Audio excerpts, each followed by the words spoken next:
ഒരു വർഗീയ ശക്തിയുടെയും പിന്തുണ ഞങ്ങൾ തേടില്ല. ഇന്നോളം പ്രവർത്തിച്ചുകൊണ്ടിരിക്കുന്ന എല്ലാ വർഗീയ സംഘടനകൾക്കും ഞങ്ങൾ എതിരാണ്. ഒരുപക്ഷെ നാളെ പിറക്കാനിരിക്കുന്ന വർഗീയ സംഘടനകൾക്കും ഞങ്ങൾ എതിരാണ്. തീർത്തും അടിസ്ഥാനരഹിതമായിട്ടുള്ള കാര്യങ്ങളാണ്. പൂർണ്ണമായിട്ടും തള്ളിക്കളയുന്നു. അത്തരത്തിലുള്ള എല്ലാ ഊഹാപോഹങ്ങളെയും തള്ളിക്കളയും.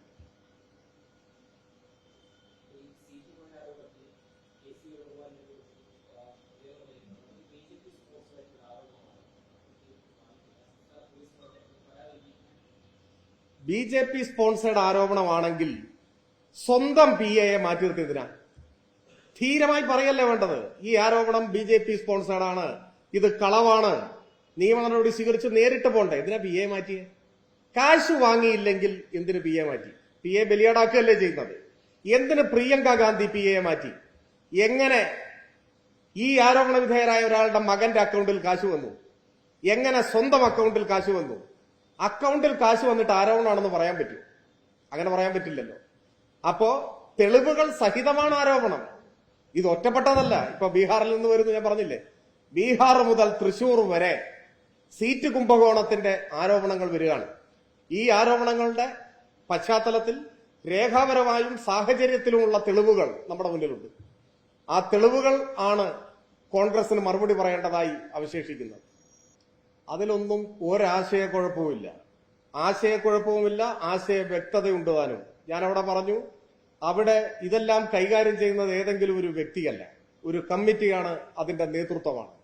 പാർട്ടി ഏരിയ കമ്മിറ്റിയിൽ നിന്ന്, ഏരിയ കമ്മിറ്റിയുടെ ഫണ്ടിൽ നിന്ന് ചിലപ്പോ അത്യാവശ്യമായ ഒരു ഘട്ടത്തിൽ പണം കൊടുക്കേണ്ടി വന്നാൽ കൊടുക്കും. അപ്പോ മറ്റൊരു ഫണ്ടിൽ നിന്ന് അത് തിരികെ എടുക്കും, അത് തിരിച്ചു കൊടുക്കും. ഇതൊക്കെ ഒരു ഏരിയ കമ്മിറ്റി നടത്തുന്ന പണമിടപാടാണ്. അതിൽ ഏതെങ്കിലും വിധത്തിലുള്ളൊരു സംശയമോ ആശയക്കുഴപ്പമോ പാർട്ടിയുമായി ബന്ധപ്പെട്ട് നിൽക്കുന്ന ഒരാൾക്കുമില്ല. ഇവിടെ പ്രശ്നം എന്താണ്? വൈരനിര്യാതന ബുദ്ധിയോടെ, പകയോടെ ഒരാൾ, വ്യക്തിപരമായ പകയോടെ ഒരാൾ പാർട്ടിക്കെതിരെ അസംബന്ധം പറയാൻ, ഞാൻ ആളെ ഇപ്പോ ഒരു തെരഞ്ഞെടുപ്പ് കാലത്ത് സ്ഥാനാർത്ഥിയായി നിൽക്കുന്ന ഒരാളായതുകൊണ്ട് ഇതിൽ കൂടുതൽ വിശദാംശങ്ങളിലേക്ക് ഞാൻ പോകുന്നില്ല.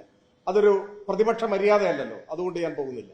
പക്ഷെ നിങ്ങൾക്ക് പരിശോധിക്കാൻ കഴിയും, അങ്ങനെ ഒരാൾ സകല കണക്കും അംഗീകരിക്കുന്ന കമ്മിറ്റിയിൽ അത് കൈയടിച്ച് പാസാക്കിയിട്ട് തെറ്റായ നിലപാട് സ്വീകരിച്ചതിന് നടപടി അംഗീകരിച്ചിട്ട് ഒക്കെ പോയ ഒരാൾ ഇപ്പൊ വീണ്ടും ആരോപണം ഉന്നയിക്കുന്നത് പോലെയാണോ തെളിവ് സഹിതം നമ്മുടെ മുമ്പിലുള്ള പ്രശ്നങ്ങൾ? അപ്പൊ സമീകരിക്കാൻ നോക്കണ്ട. ഇത് യാതൊരു സമീകരണവും ഇല്ല. അപവാദ പ്രചരണത്തെ അപവാദ പ്രചരണമായി നേരിടും. അതിന്റെ മുന്നിൽ മുട്ടുമടക്കില്ല. കേരളത്തിലെ പാർട്ടിക്ക് ഒരു പാരമ്പര്യവും ചരിത്രവും ഉണ്ട്. കോൺഗ്രസിനും പാരമ്പര്യവും ചരിത്രവും ഉണ്ട്. അത് പക്ഷേ മോഷണത്തിന്റെയാണ്. അതിന്റെ തെളിവാണ് ഞാനിവിടെ പറഞ്ഞത്. നിങ്ങളുടെ ചോദ്യത്തിലെ ഭൂരിപക്ഷം ഭാഗവും നിങ്ങളുടെ സംഭാവനയാണ്, ജനറൽ സെക്രട്ടറിയുടേതല്ല. ജനറൽ സെക്രട്ടറി പറയാത്ത വാക്കുകൾ നിങ്ങളുടെ ചോദ്യത്തിൽ പറഞ്ഞതായിട്ട് നിങ്ങൾ ഉന്നയിക്കുന്നുണ്ട്. അത് തീർത്തും തെറ്റാണ്. ഞാൻ കഴിഞ്ഞ തവണ ഈ ചോദ്യം വന്നപ്പോ ഒരു വാക്കുകൊണ്ടുപോലും ആ ചോദ്യത്തിൽ നിന്ന് ഒഴിഞ്ഞു മാറാതെ, ഞാൻ വിചാരിക്കുന്നത് നിങ്ങൾക്ക് തൃപ്തികരമാകുന്നത് പോലെ തന്നെ ഞാൻ അതിന് മറുപടി പറഞ്ഞിരുന്നു. അവിടെ അവസാനിച്ചതാണ്. അന്ന് മറുപടി പറഞ്ഞപ്പോൾ ജനറൽ സെക്രട്ടറി പറഞ്ഞ മറുപടിയെ ചൂണ്ടിക്കാണിച്ചുകൊണ്ടാണ് ഞാൻ പറഞ്ഞത്. ജനറൽ സെക്രട്ടറി ഒരു കാര്യം വ്യക്തമാക്കി. വീണ്ടും വീണ്ടും അതിനെക്കുറിച്ച് ചോദിക്കുന്നതിന്റെ സാങ്കത്യം എനിക്ക് മനസ്സിലാവുന്നേയില്ല. ഈ വിഷയത്തിൽ ഞങ്ങൾക്ക് പ്രഖ്യാപിതമായ ഒരു നിലപാടുണ്ട്. ആ നിലപാടിൽ നിന്ന് മാറുമ്പോഴാണ് അത് വിശദീകരിക്കേണ്ടത്. പ്രഖ്യാപിതമായ നിലപാട് എന്താണ്? ഒരു വർഗീയ ശക്തിയുടെയും പിന്തുണ ഞങ്ങൾ തേടില്ല. എല്ലാ വർഗീയ ശക്തികളെയും ഞങ്ങൾ കലവറയില്ലാതെ എതിർക്കും. അതിന് നിറമോ രൂപമോ ഭാവമോ ഒന്നും പ്രസക്തമല്ല. വർഗീയത എന്ന പ്രവണതയ്ക്കാണ് ഞങ്ങൾ എതിര്. അത് ഏത് സംഘടനയായാലും.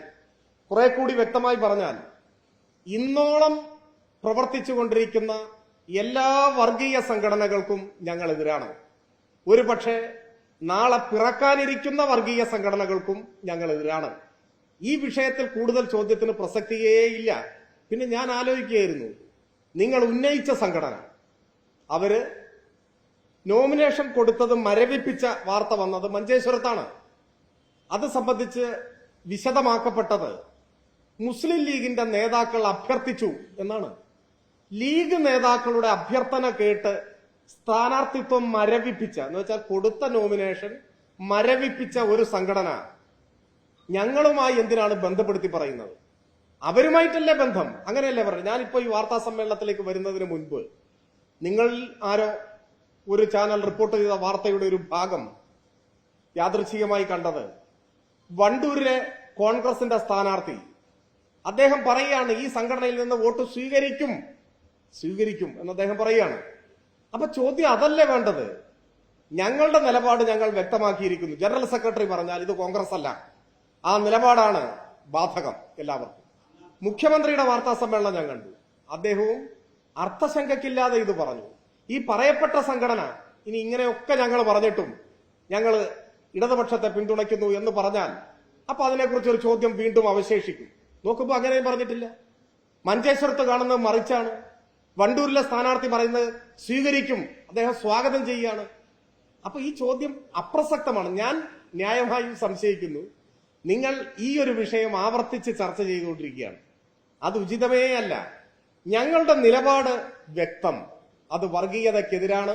എല്ലാ വർഗീയ നിലപാടുകൾ സ്വീകരിക്കുന്നവർക്കും എതിരാണ്. അവരുടെ ഒന്നും പിന്തുണ ഞങ്ങൾക്ക് സ്വീകാര്യമല്ല. ഞങ്ങൾ തേടിയിട്ടില്ല.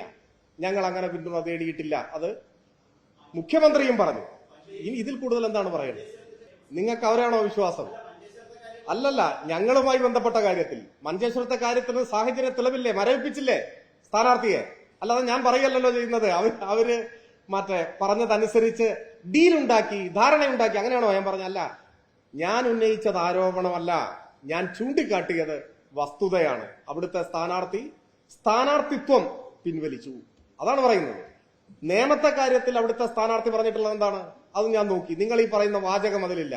അദ്ദേഹം വിശാലാർത്ഥത്തിൽ പറയുന്നു BJPയെ പരാജയപ്പെടുത്താൻ എല്ലാവരും പിന്തുണക്കണം. പിന്നെ ഒരു സ്ഥാനാർത്ഥി ഇപ്പൊ വീട് കയറി വോട്ട് ചോദിക്കും, ഇല്ലേ? വോട്ട് ചോദിക്കും. അതിൽ എല്ലാ വീടുകളും ഒരുപക്ഷെ ഉണ്ടാവും. അങ്ങനെയൊന്നും നിങ്ങൾ വ്യാഖ്യാനിക്കരുത്. അദ്ദേഹം പറഞ്ഞിട്ടുണ്ട് എല്ലാ വർഗീയ ശക്തികൾക്കും ഞങ്ങൾ എതിരാണ്. അദ്ദേഹം അവിടെ പറഞ്ഞിട്ടുണ്ട്. അവിടെ BJPക്കെതിരായിട്ടുള്ള മത്സരമാണ് നടക്കുന്നത്. അവിടെ സാധാരണഗതിയിൽ നിന്ന് വ്യത്യസ്തമായി ഞങ്ങൾക്ക് വ്യത്യസ്ത വിഭാഗങ്ങളിൽ നിന്ന് വോട്ട് കിട്ടാൻ സാധ്യതയുണ്ട് എന്ന് മാധ്യമങ്ങൾ ചൂണ്ടിക്കാണിച്ചാൽ ഞാൻ തർക്കിക്കാൻ വരില്ല. കാരണം ഒരു വിഭാഗം കോൺഗ്രസ് അവിടെ ഞങ്ങൾ വോട്ട് ചെയ്യും. കഴിഞ്ഞ തെരഞ്ഞെടുപ്പിൽ ചെയ്തിട്ടുണ്ട്, ഈ തെരഞ്ഞെടുപ്പിലും ചെയ്തിട്ടുണ്ട്. അപ്പോ നിയമത്തെ കാര്യം BJP പരാജയപ്പെടുത്തുക എന്നുള്ളതാണ്. അതും ഇതുമായി ബന്ധമേ ഇല്ല. ഇത് പല മണ്ഡലങ്ങളിലും സ്ഥാനാർത്ഥിയെ നിർത്തി മത്സരിക്കുന്ന ഒരു പാർട്ടി അല്ലെ? അവർ പല മണ്ഡലങ്ങളിലും സ്വന്തം സ്ഥാനാർത്ഥിയെ നിർത്തി മത്സരിപ്പിക്കുന്നു. ഒരു മണ്ഡലത്തിൽ സ്ഥാനാർത്ഥിത്വം പിൻവലിച്ച് ലീഗ് നേതാക്കളുടെ അഭ്യർത്ഥന പ്രകാരം പിൻവലിച്ചിരിക്കുന്നു. പലയിടങ്ങളിൽ സ്ഥാനാർത്ഥികൾ പല അഭിപ്രായവും പറയുന്നുണ്ട്. അതാണ് ഞാനിപ്പോ നേരത്തെ പറഞ്ഞത്. അതൊക്കെ അതിന്റെ വഴിക്ക് വിടാം. ഞാൻ അതിന്റെ പേരിൽ ഒരു പുതിയ ആരോപണമൊന്നും ഉന്നയിക്കാൻ ഉദ്ദേശിക്കുന്നില്ല. പക്ഷെ ഞങ്ങളുടെ നിലപാട് ഞങ്ങൾ വ്യക്തമാക്കിയിട്ടുണ്ട്. ഇനി കൂടുതൽ വ്യക്തമാക്കണമെങ്കിൽ കൂടുതൽ വ്യക്തമാക്കേണ്ട സമയങ്ങളിൽ വ്യക്തമാക്കിക്കൊണ്ടേയിരിക്കാം, നിങ്ങളുടെ തൃപ്തിക്ക് വേണ്ടി. അത്രേ എനിക്കതിൽ പറയാനുള്ളൂ.